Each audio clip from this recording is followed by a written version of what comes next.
Mathematics से मैं पिंकू कुमार आप सभी विद्यार्थियों को ऑनलाइन क्लास के इस चैनल में स्वागत है। और आप सभी अभी आप लोगों ने 10th पास किया और आप लोगों का नामांकन एडमिशन 11th में हो रहा है। अतः फिर से आपको 11th क्लास पे 11वीं कक्षा पे स्वागत है। और मैं आप लोग को उज्जवल भविष्य की कामना करते हुए मैं इस कॉलेज में स्वागत करता हूं। आज हम लोग जो जैक झारखंड एकेडमिक काउंसिल द्वारा निर्धारित सिलेबस है, पाठ्यक्रम है, उसकी चर्चा हम लोग करेंगे और हम लोग ये देखेंगे कि हमारे सिलेबस में क्या क्या स्टडी करना है, कितने यूनिट हैं और स्टडी करने के बाद जो हमारा फाइनल एग्जाम होगा वो किस पैटर्न पे होगा उसकी हम लोग स्टडी करेंगे। तो चलिए हम लोग आते हैं कोर्स स्ट्रक्चर ऑफ मैथमेटिक्स पे। जो कोर्स स्ट्रक्चर है, course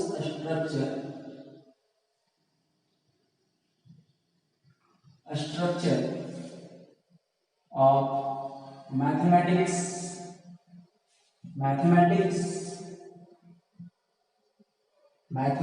class for class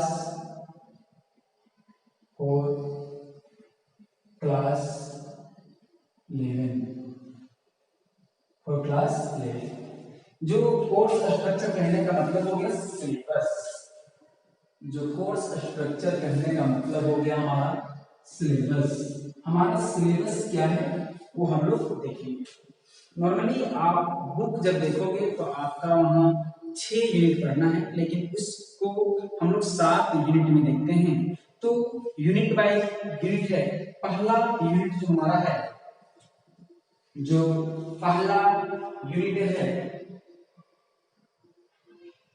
unit 1 जो है वो हम लोग का है सेट एंड फंक्शन। जो हमारा है वो सेट्स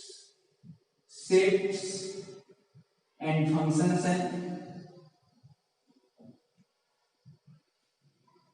है, और ये तो यूनिट का नाम हो गया। इसमें से हमें कुछ सब्जेक्ट्स पढ़ने हैं। पहला हम लोग इसको देखते हैं नाम। इसमें से हमें क्या क्या पढ़ना है वो हम लोग देखते हैं। पहला नंबर हमें पढ़ना है सेट्स, दूसरा जो हमें पढ़ना है रिलेशन, और तीसरा जो नंबर है वो पढ़ना है फंक्शन। और जो चौथा नंबर पढ़ना है वो है ट्रिगोनोमेट्रिक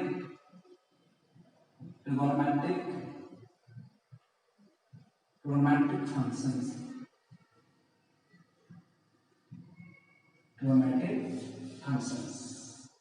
अब यहाँ पे हम लोग को देखना है कि सेट्स एंड जो फंक्शंस हैं वो कितने मार्क्स के आते हैं। जो आपको बता दें कि पिछले 2 साल, कहने का मतलब 2019 एंड 20, इन पिछले 2 साल में हमारा सिलेबस चेंज हुआ है। इसका मतलब है 2018 तक पुराने पैटर्न में से एग्जाम हुआ था लेने का, और 2019 और 20 में हमारा जो एग्जाम हुआ है वो न्यू पैटर्न में से है। तो न्यू पैटर्न का ही हम लोग चर्चा करेंगे, ओल्ड पैटर्न का चर्चा नहीं करेंगे। यदि हम लोग ओल्ड पैटर्न में देखें तो ये हमारा 30 मार्क्स का है जो नई है। जो हमारा ओल्ड पैटर्न में इसको हम देखेंगे तो ये मार्क्स होगा, जो मार्क्स होगा वो 29 मार्क्स का था ओल्ड पैटर्न में, लेकिन अभी मुझे कितना पढ़ना है 30 मार्क्स का पढ़ना है। इसका मतलब बुक में आप देखोगे तो आपको 29 मार्क्स के लिखेंगे, लेकिन अब जो हमारा सिलेबस है जो नया पैटर्न है उसमें 30 मार्क्स भी पूछे जा रहे हैं वो देखा गया है।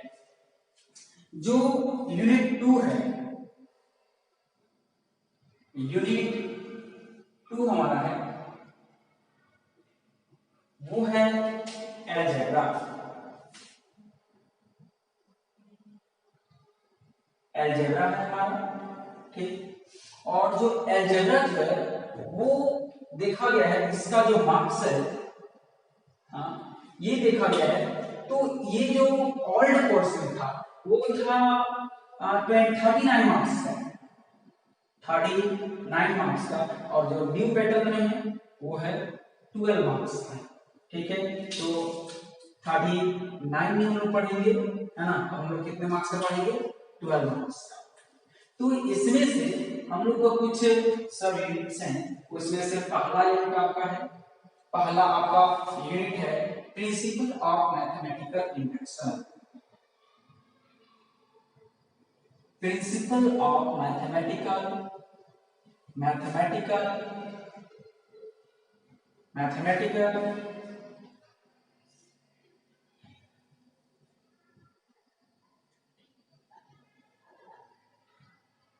मैथमेटिकल इंडक्शन,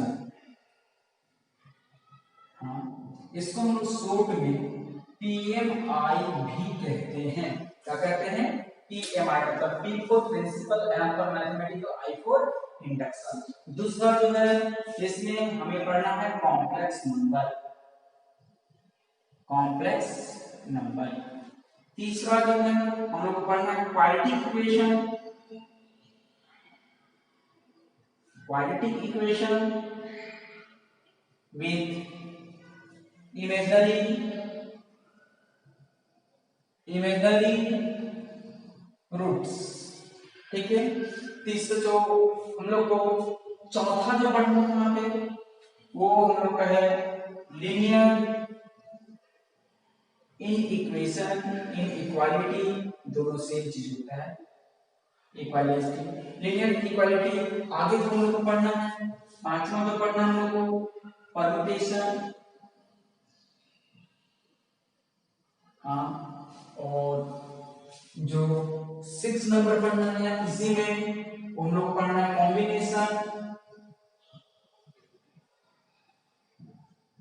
कॉम्बिनेशन पढ़ना है।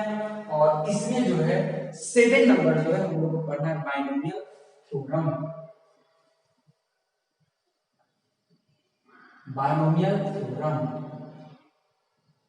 हाँ।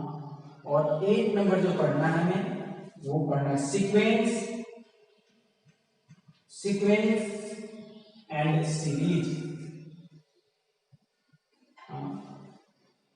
और यूनिट 1 में इतने सारे टॉपिक थे। यूनिट 2 का नाम अलजेब्रा था, कितने मार्क्स का था, 39 का। ओल्ड कोर्स पे, जो न्यू कोर्स है उस पे 12 मार्क्स का है। ऐसा क्यों डिक्रीज कर रहा है हम आपको बताएंगे। और यूनिट 3 हम बात करते हैं, यूनिट 3 वो कोऑर्डिनेट ज्योमेट्री है। यूनिट 3 जो है वो कोऑर्डिनेट ज्योमेट्री है, कोऑर्डिनेट ज्योमेट्री है। और जो कोऑर्डिनेट ज्योमेट्री में है इसको हम लोग को पहला सब्जेक्ट में पढ़ना है इंट्रोडक्शन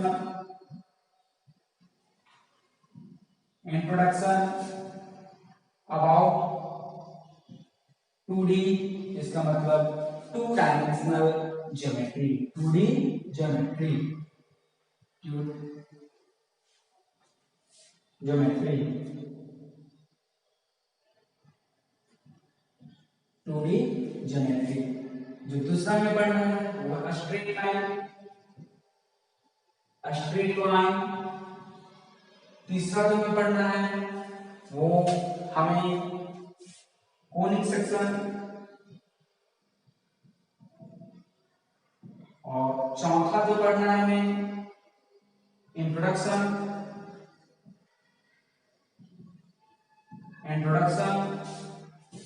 टू 3D, मतलब 3 डायमेंशनल ज्योमेट्री। यूनिट जो 4 है, यूनिट 4 है, ये जो यूनिट 4 है वो जो हमारा है कैलकुलस है, कैलकुलस है। और कैलकुलस में हमें 2 टॉपिक पढ़ना है। पहला है लिमिट्स और दूसरा है डेरिवेटिव्स।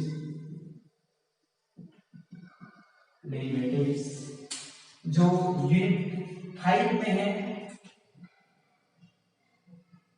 यूनिट 5 में है वो हमारा है मैथमेटिकल रीजनिंग। मैथमेटिकल रीजनिंग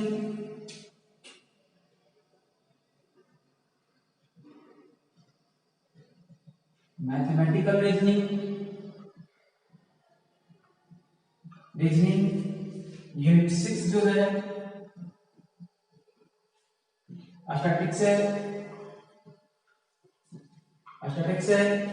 और यूनिट जो हम लोग यूनिट इधर लिखते हैं हम, जो यूनिट 7 है, यूनिट 7 जो है वो हम लोग का है प्रोबेबिलिटी।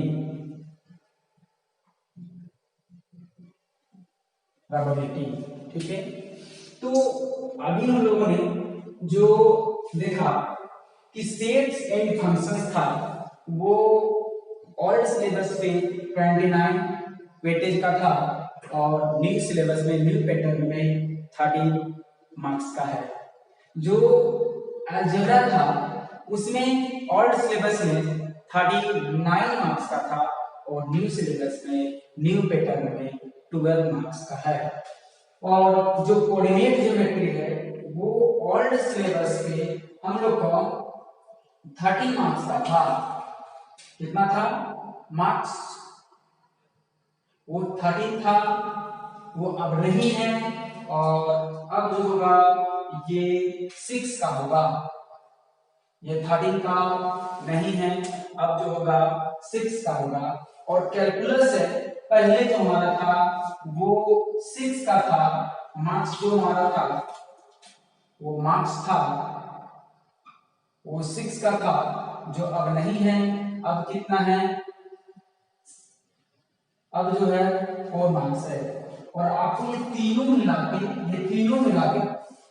यूनिट 5, 6 और 7 मिला के, ये तीनों मिला के जो मार्क्स होंगे, मार्क्स पहले जो हमारा था ये मैथमेटिकल रीजनिंग जो पुस्तक था वो जो हमारा था वो 4 मार्क्स का होता था।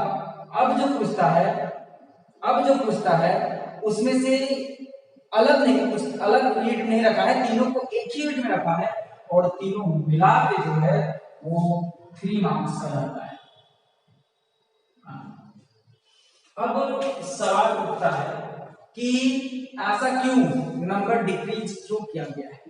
तो आपको मैं बता दूं कि जो 19 से पहले जो सिलेबस था, 2019 से जो पहले सिलेबस था वो आपका 100 मार्क्स के होते थे।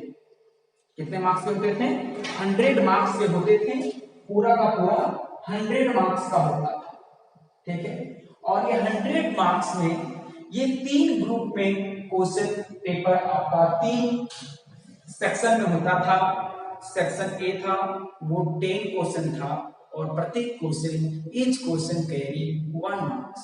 और जो सेक्शन 2 में था वो थोड़ा शॉर्ट क्वेश्चन था, उसमें से हम लोग को 12 क्वेश्चन पूछा जाता था और प्रत्येक क्वेश्चन 4 मार्क्स का होता था। तो यहाँ पर सेक्शन बी पे हम लोग देखें तो इस पे 48 मार्क्स का पूछता था। सेक्शन ए में देखें तो हम लोग को 10 मार्क्स का पूछता था। और सेक्शन सी जो लॉन्ग क्वेश्चन था उसमें 60 क्वेश्चन पूछा जाता था, 7 क्वेश्चन पूछे जाते थे और प्रत्येक क्वेश्चन छः मार्क्स का होता था, तो यहाँ पे देखा जाए टोटल 42 होगा। तो सेक्शन 8 10, सेक्शन 2 48, कितना हो गया 58, और सेक्शन सी 42, टोटल मिला के 100 मार्क्स होते थे। लेकिन अब जो 2019 में जो सिलेबस चेंज किया है, सिलेबस चेंज नहीं किया है, सिलेबस वही है, लेकिन जो एग्जाम में पूछने का जो तरीका है, पूछने का जो पैटर्न है, वो चेंज कर दिया है। वो हम लोग का मैथ्स जो है वो एमसीक्यू पूछते हैं, मल्टीपल चॉइस क्वेश्चन पूछे जाते हैं, और प्रत्येक क्वेश्चन जो है एक एक मार्क्स का होता है। Total number of the question 40 होते हैं। इसका मतलब जो है पूरा का पूरा हमारा जो फाइनल एग्जामिनेशन होंगे, जो बोर्ड के द्वारा लिया जाएगा, वो 40 मार्क्स के होंगे, और 40 नंबर टोटल नंबर क्वेश्चन 40 होंगे। इसका मतलब प्रत्येक क्वेश्चन एक एक मार्क्स का होगा। 40 क्वेश्चन 40 मार्क्स, 40 क्वेश्चन 40 मार्क्स, और आपको 1 घंटे में उसके सवाल का जवाब देना है। वो भी आपका एमसीक्यू होगा, वो रंगने वाला होगा, कलर करने वाला होगा, बॉक्स को फिल करने वाला होगा। तो यहाँ पर देखते हैं छोटी आता है कि नहीं। यहाँ पे 30 प्लस 12 25 प्लस 6 31 4 35, एंड ये 5 पूछता है, सॉरी ये 5 मार्क्स का पूछता है टोटल मिला। तो हम लोग देखेंगे तो टोटल का टोटल जो है वो हमारा 40 मार्क्स का आता है। जो आपके बुक में जो लिखा हुआ है वो ओल्ड सिलेबस से लिखा हुआ है। तो आई होप गाइस कि आपको सिलेबस क्लियर हो गया होगा, और आपको हर एक बार ये सारे जो बातें लिखी हुई हैं ये आपको पीडीएफ में भी दिया जाएगा, और हर एक स्टडी जो आपको क्लास लेक्चर दिया जाएगा उस लेक्चर से रिलेटेड आपको पीडीएफ भी उपलब्ध करवाया जाएगा।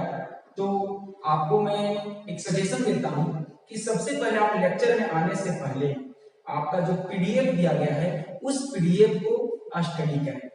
उसके बाद फिर से लेक्चर को देखें, फिर से वीडियो को देखें, और वीडियो को देखने के बाद फिर से आप जो पीडीएफ दिया गया है उसको स्टडी करें। तो मैं उम्मीद करता हूं कि आपको अच्छे से समझ में आ जाएगा। आपके अंदर एक जुनून होनी चाहिए सीखने का, आपकी बिहेवियर में लर्निंग होनी चाहिए, सीखने की जिज्ञासा होनी चाहिए। और जिस दिन जिज्ञासा आ गया उस दिन सक्सेस होने से दुनिया का कोई भी बाधाएं आपको नहीं रोक सकता है। तो मैं इसी आशा उम्मीद से आपको इस लेक्चर को मैं यही खत्म करता हूं, और मैं आपको जो सेकंड लेक्चर है उसमें मैं कॉम्प्लेक्स नंबर आपको स्टडी पढ़ाऊंगा। लेकिन कॉम्प्लेक्स नंबर से पहले आपसे मैं उम्मीद करता हूं कि आप घर पे क्वाड्रेटिक इक्वेशन जो 10th क्लास में आपने पढ़ा है वो आप फिर से एक बार रिवाइज कर लोगे और गो थ्रू कर लोगे, उसको स्टडी कर लोगे, तो जिसके कारण आपको कॉम्प्लेक्स नंबर बहुत आसान से समझ में आएगा। धन्यवाद।